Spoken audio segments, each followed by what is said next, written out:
درود بر شما. اومدیم با فرست ایمپرشن انیمه انجلز اگ که دارک سولز دیگه، یعنی یک کالچری بوده، کالچر از بین رفته، اینوایرمنت مونده. دارک سولز به شوخی میگم. کلا دیشب که اینو دیدیم همین بحثو میکردیم که مثلا این انیمه در کنار مانگای بلین و یک سری آثار دیگه اثبات اینه که سولز میتونه انیمه بگیره و چرت نباشه، اینطور رازآلود باشه، اون ژانر میستری تو خودش نگه داره و چطور داستان بگه که یک چیز فرا فلسفی و عمیق بشه که هویت خودش رو از دست نده تا تبدیل به یک چیز اکشن کامیکال کمدی دیگه. یعنی او 6 بار مرد بعد لول اپ کرد بالاخره زد، موتیویشنال، لیتس گو. اصلا چیز عجیبیه و من نمیخوام این ویدیو یک چیز وان دایمنشنال باشه که به یک مسیر خاصی بره، چه تو فرست ایمپرشن باشه چه از الان بهتون میگم واسه آشغال مترش برنامه دارم و بگم حتما در رابطه با اون بخش الدریچ نیچره، چه بدونم انوایرمنت استوری تیلینگ حتما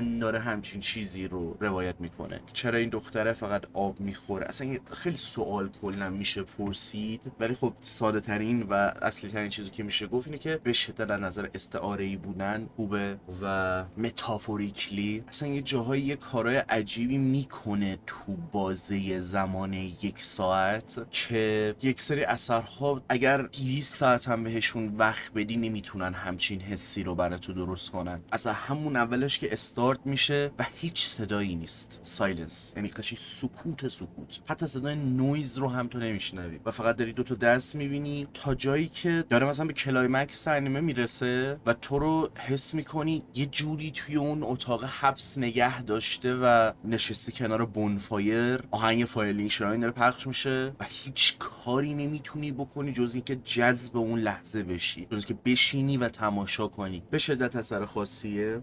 نمیگم همه چیزا توش متوجه شدم، یه سری چیزا رو متوجه شدم به کمک اثرهای دیگه‌ای که دیدم یا راجع به اونا سرچ کردم و تحقیق کردم. اینجا یه مقدار کمک میکرد ولی هنوزم خیلی جا کم میبردم، یعنی اینجوری بودم که اوکی I don't fucking get it. ولی هنوز عالیه، نیازی نیستش که همش رو شما متوجه بشید. یعنی هنر واقعا این، یعنی لسیزمور بخوای بگی یعنی این، آرت بخوای بگی ورک آف آرت یعنی این. انقدر ساده بگی که مسیر میدی بهش، نمیگی تو باید این برداشت داشته باشی، حتی تا حدی پیش میری که میگی مثلا نه اصلا من مفهومی نداره، مفهوم خاصی نداره، صرفا واسه که جواب ندی. حالا در رابطه با این میشه بحث کرد، یعنی در رابطه با این اثر به خصوص من کاری ندارم. پروسه ساخت و تاریخچه‌اش رو نمیدونم اونطور که باید، ولی بحث این که یه موقعی آرتیست ها میان میگن که من نمیدونم این اصلا یعنی چی، معنی یعنی چی. یه موقعی بیشتر شاید هم چیزی بشه تو اکسپریمنتال آرتیست ها دید که میگن نمیدونم ناخودآگاه هم اومده مثلا و این خودم هم الان نمیدونم معنی این چیزی که دارم 30 تا شات مثلا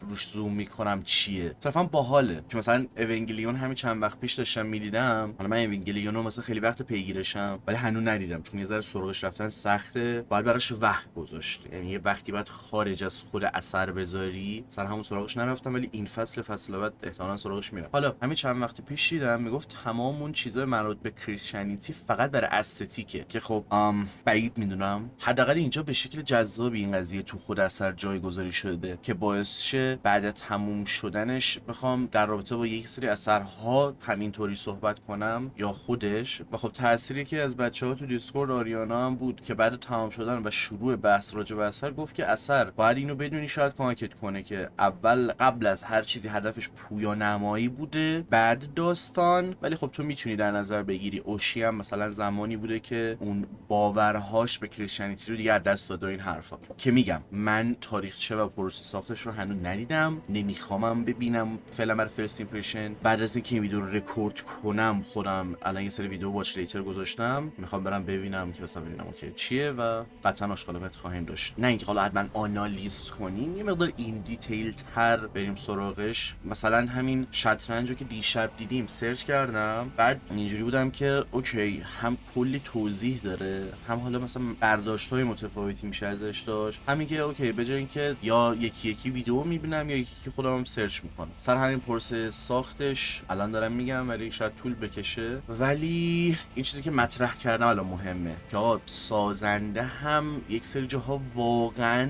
ندونه یا منظور خاصی نداشته باشه از یک سری چیزای ریز. آره چرا که نه، دور از ذهن نیست. ولی باز الان مثلا سر کریستیانیتی ببین من نهایت چیزی که میدونم خب اونقدر نمیدونم، یعنی تو همون میدیوم‌های مختلف هرچی اشاره شده مثلا جایی خوش آمده رفتم بیشتر سرچ کردم، ولی مثلا اینجا رو بخوام بگم مثلا نهایت من نماد ماهی رو میدونستم، ولی همون موقع که اثر رو میدیدم درست متوجه نشدم، مثلا ذهنم به اون سمت نرفت. نمیدونستم ماهی به خودی خود اصلا چه مفهوم و معنایی داره، چی رو ریپرزنت میکنه، اصلا اینا چی رو دارن شکار میکنن، چرا حالت سایه داره، چی رو میرسونه. یعنی الان انسان ها چه امید رو از دست دادن چه نه در راستای دنبال کردن دین به دنیا صدمه میزنن و جنگ رو رها نمیکنن، یا بحث حقیقت انسان هاست که با دوستم قبلا صحبتشو میکردم که چرا آدم ها دین و فیف رو رها نمیکنن، چون وابسته شدن به خیلی چیزهای دیگه راحت تر از اینه که حقیقت وجود نداشتن یا رها شدن یا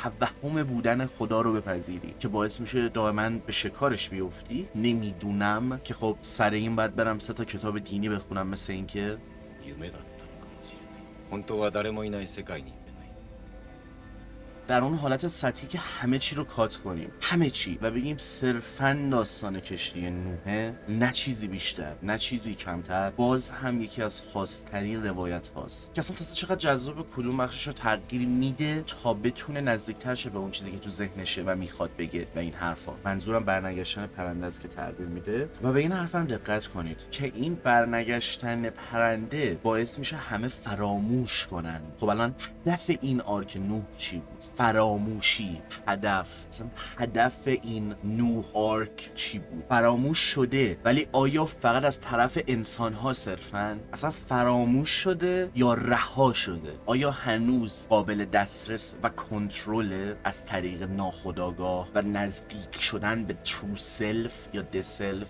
اگه اشتباه نکنم؟ احتمالاً به بهونه الن ویک هم که شده باهاش آشنایید، ما رو به یه چیز فراتر میرسونه، ما رو کامل میکنه. و کل فیلم، آیا در رابطه با کل فیلم که نمیتونم بگم، کل انیمه که نمیتونم بگم، ولی خب قابل بحثه و میگم خیلی لطفاً توجه نکنید اونجور که باید به حرفام، نه به خاطر اینکه مثلا حالا فرست ایمپرشن هم دارم چرت پرت میگم، از این نظر دارم میگم که برداشت خودتون رو داشته باشید، با فکر خودتون میجا همین الان که دارید ویدیو میبینید پاس کنید بحث کنید با من، یعنی مثلا نه من این برداشت داشتم که به نظرم هیچ کدوم اشتباه نیست، زیبایی هنر همینه دیگه. ولی خب داشتم میگفتم دسلف، ارتباط ناخودآگاه و خودآگاهست که منجر به چیزها میشه. اون تخمه چی رو پرزنت میکنه که باید شکسته بشه، یا اصلا اون شخص نیستش که همینطوری به جایگاهی فراتر میرسه. یعنی با داشتن درک از خودش، اون سلف، این مسائل و داشتن اعتقاد به چیزی که نمیبینه و وفادار بودن، داشتن فیف به اون چیز، جایگاهی توسط خدا بهش عطا میشه و بقیه رو کشتی سردرگم توی یونیورس رها میشن که آبی هم توش نیست. اصلا اون شاتو که نشون داد، من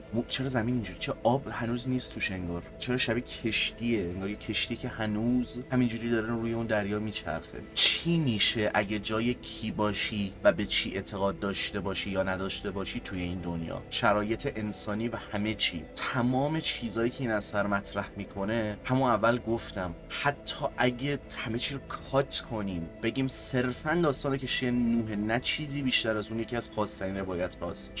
چطور یک نفر میاد یک داستان رو بر میداره و چطور روایتش میکنه، کدوم بخشاش رو حذف و دچار تغییر میکنه، اتمسفری بهش میده، ساوند ترک هایی بهش میده که ترسناک میشه، مثل دیسکامفورت میده دائما. یه حس، نمیدونم چه کلمه‌ای میتونم بگم، دیسکامفورت نه، حالا اشتباه هم آخر، حتی کلمه‌ای انگار واسه چیز، یه ترکیبی از چیزهاست، حسی رو به تو میده که اصلا تو نیازی چیزی بفهمی، یعنی همین دقیقاً نمیفهمی، دقیقاً fear of unknown به تو میده. قطعاً یک سری چیزا بهتر اثر رو کانتکستوالایز میکنن و جدای از اون بازم هنوز جای خالی توش میمونه که به نظرم اوکیه. اصلا چطور یه سری حالت سورئال به خودش میگیره، چقدر زیباست. فکر کنم جلوتر گفتم اگه میخوای لسیز مور داشته باشی اینطوری باید بذاریم. و یه چیز رندوم من این مثلا اضافه کنم، یه چیزی که من خوشحالم اینه که من این اثر خیلی وقت تو لیستم دارم، ولی در آثار مشابه به بلادونا آف سدنس این رو زدم و دانلود کردم و خب شانس آوردم اونقدر پیشفرض یا مسیره به خصوصی که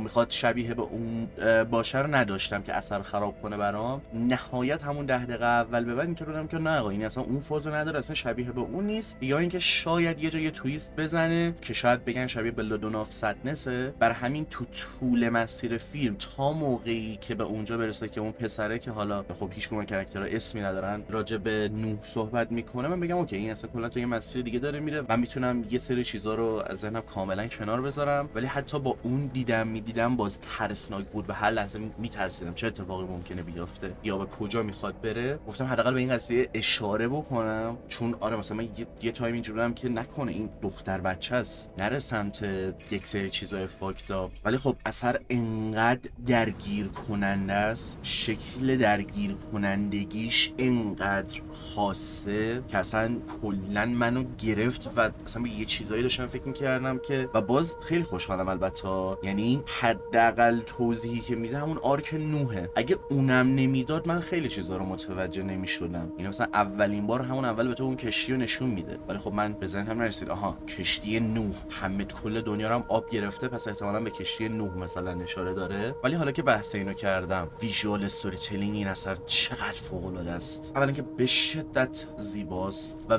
ویژوال استوری تلینگ 95% قضیه رو هندل میکنه. میگم مخصوصا اون جایی که پسر میشه راجع به نوح صحبت میکنه، شاید ذهن همه یه سری چیزا نمیرسید ولی پر از چیزایی که به عمد گمراه کننده است، پر از نمادگرایی، اسپایرال، ماهی، شادو، آب، دریا، چون همون خود تخم زندگی، ریبرف به معنای واقعی انگار از ناخودآگاه میاد، انگار نمیخواد که حتما اینسایت یا جواب به خصوصی داشته باشه، مثل یک رویا میمونه که میتونه کاملا بی ربط باشه یا معلومه که از کجا میاد ولی مفهوم یا خاطراتش رو یهو از دست میده و معلوم نمیشه دیگه چی واقعیته یا نیست. خب اینجا هم با داستان نوح و جنگ و از دست دادن امید خیلی مسائل درگیریم که باز میتونم بگم شاید رویاگونه هستن. برای مثال میگم همین چیزهای مربوط به جنگ و کریسچنیتی توی همین اثر رو هم باید در نظر بگیریم. گفتم نمیتونیم مفهوم 100% بذاریم، نمیتونیم مثلا جواب همه چی رو بدیم و نباید هم بدیم، به نظرم کاملا اوکیه. ولی نزدیکترین چیزی که میتونیم بهش برسیم ما همون چیزی که اثر ارائه میده و داره نشون میده دیگه. چیزهای مربوط به جنگ و کریسچنیتی تو همین اثر یک سری جاها خودم هم فعلا گیجم، از تاثیر تکنولوژی گرفته تا اون دیواین ساکریفایس و شکار. اصلا بعد از جنگ انسان ها فهمیدن نیازی به خداها نیست، اصلا امید و اعتقاد داشتن کمکی نمیکنه و جدای از اون خودشون دارن جنگی رو ادامه میدن که هر سایت توش مرده و خب هیچی رو باز دارن از بین میبرن. میگم عجیب و غریب این اثر تمهای مختلفی رو تو خودش جا میده، یک تصور یک سری جاها آزاردهنده ولی خیلی ریلکس از اگزیستانسیالیسم، فیر آف آنون، عشق، مراقبت، تنهایی، اون فاز اسپریچوالیتی، چیزهای مختلفی که دوست دارم ببینید اثر رو بیشتر و بیشتر در آینده یا زیر همین کامنت چرا که نه راجبش صحبت کنیم. چیزی نیستش که به نظرم بخواد به راحتی فراموش بشه و حتی اگه متوجه بشیم 100% همه چی توش به شکل رندومی گذاشته شده و دارکنس و هزار تا چیز دیگه هیچ مفهوم از قبل جا گذاشته شده ای ندارن، بشینیم و ببینیم با این اثر چه چیزایی میتونیم در بیاریم. اصلا اوکی از قبل هیچ چیزی جا گذاشته تو خودش نداره، همینقدر درسته، همینقدر جذابه که من میتونم از این اثر بیشتر لذت ببرم، بیشتر راجع بهش فکر کنم و قطعا لذت میبرم از اینکه یک سری چیزا رو متوجه بشم یا درگیرشون بشم به کمک این اثر. نمیدونم واقعا داشتم چیزی رو نگاه میکردم یا داشتم رویا میدیدم، هر چی بود میدونستم که دوستش داشتم. اتمسفر، وایب، ساوندترک عالیه. حتی اگه حوصله ریسرچ و فهمیدن اینکه چی میشه چی نمیشه هم ندارید باز پیشنهاد میکنم. میگم اصلا نیازی نیست همه چی متوجه بشید، نیازی نیست unknown dream like dude ناخودآگاه یه سری چیزایی هستش که به تصویر کشیدنش، روایت کردنش سخته دیگه، به نظر غیر ممکن میاد. من میگم این اثر میتونه این کارو بکنه دیگه. آره هیچ مفهومی نداره، هیچی پشتش نیست. This is just another story of endure and struggle. اوکیه اب نداره، نگاه کن. یعنی نگاه نکردی نگاه کن. من تصورم برای این بود که این ویدیو رو درست کردم دارم برای کسایی صحبت میکنم که اثر رو دیدن، من تازه دیدم و دارم فرست ایمپرشنم میدم. اما اگر نگاه نکردید حتما سراغش برید. به کمک این اثر راجع به خیلی چیزها میشه صحبت کرد. میگم حتی مسئله هنر و آرتیست که چطور از جواب دادن سالهای بزرگ دوری میکنه تا اون پیام خودش همونطور سر جای خودش بمونه و این مسئله میگم آرتیستا جواب نمیدن، نه به خاطر اینکه نمیدونن اون معنی کارشون چیه، ولی و تا دلیل بیارن، تا بهتون بگن چرا ساخته شده، مثلا چی رو میخواد برسونه، دقیقا همون چیزی میشه که تو الدن رینگ DLC گفتم. به نظر من اون هنره نه تنها فیل میشه به خاطر اینکه خودش رو باید شرح بده و توضیح بده مثل یه جوک، به محض اینکه تو تجربهش میکنی میذاریش کنار و میری. یعنی اینطوری به جای اینکه ما همین الان صحبت کنیم و راجع به این اثر فکر کنیم، من هر چیزی که میگم به نظرم هیچ اسپویلی نباشه، چون هر کسی میتونه برداشت خودش داشته باشه، هر چقدر که میتونم مسیر ذهنی بدم بهتون، قطعا یک بی‌توجهی و ایگنورنسی رو میاره که باعث میشه به شکل ناخواسته میگم اون آدما تا به اونجا میرسن تا به میشن که خب این کار که نمیخواد که اوکی حل، این اثر رو میبندم میذارم کنار و اونقدر که باید سراغ خودشون نمیرن برای جواب دادن یک سری چیزها که به نظر من این جذابیتی داره. شاید یه سری جاها معمول نباشه، یعنی که مردم میدونی بخوان درگیر خودآگاه و ناخودآگاه خودشون بشن و یک پروسه‌ای رو طی کنن که سخت باشه تا از چیزی لذت ببرن یا چیزی رو متوجه بشن و یاد بگیرن، و توی این مورد معنی به خصوصی نداشتن یا رو یک چیز سوار نشدن خیلی به نظر درست‌تر میاد و برای همینه که اول ویدیو گفتم نمیخوام این ویدیو یک موقع یعنی تک مسیره یا خطی یا اینکه اثر اینه اونه باشه و همین، چیز دیگه برای گفتن نمیمونه. حقیقتا میگم نیومدم که مثلا اثر رو آنالیز کنم، اومدم راجع به چیزایی که یه مقدار متوجه شدم مثلا بحث کنم و بگم خب ذهنم درگیر یه سری سوالا بود، یه سریاشو میفهمید، از هیچ کدوم اینا ناراحت نبودم، حس فوق‌العاده بود. چیزی که این اثر میتونه اچیو کنه 1 در 1000 من میبینم، یعنی قشنگ عجیب و غریبه. اگه تا الان ویدیو رو دیدید و هنوزم علاقه ندارید سراغ اثر برید، نمیدونم جلوتر گفتم یا نه، کلا 1 ساعته، 1 ساعت وقت بذارید سراغش برید و در بدترین حالت 1 ساعت نشستید یه اثری دیدید که متوجه نشدید یا خوشتون نیومده که کاملا اوکیه. چیز دیگه نمیمونه. من اثر خیلی دوست داشتم. الان که فرست ایمپرشن رکوردش تمام شده، اگه اشتباه نکنم 1-2 تا فرست ایمپرشن دیگه باید رکورد کنم. اینا رو هم که رکورد کنم میرم سراغ یه سری ویدیو دیدن در رابطه با انجلز اگ. به شدت اثر دوست داشتنی بود و امیدوارم اگه اشتباه نکنم یه ریمستر یا ریمیک داره میاد، امیدوارم اون فوق العاده بشه، ولی مثل که تو یک پروسه عجیب غریبیه دوباره اونم، حالا نمیدونم به خاطر بودجه است، آرت دایرکشن هر چیه. آقا this is work of art دیگه، یعنی فوق العاده بود، فوق العاده بود و دمتون گرم که این ویدیو رو تماشا کردید و کامنت و اینا یادتون نره. شب و روزگار خوش.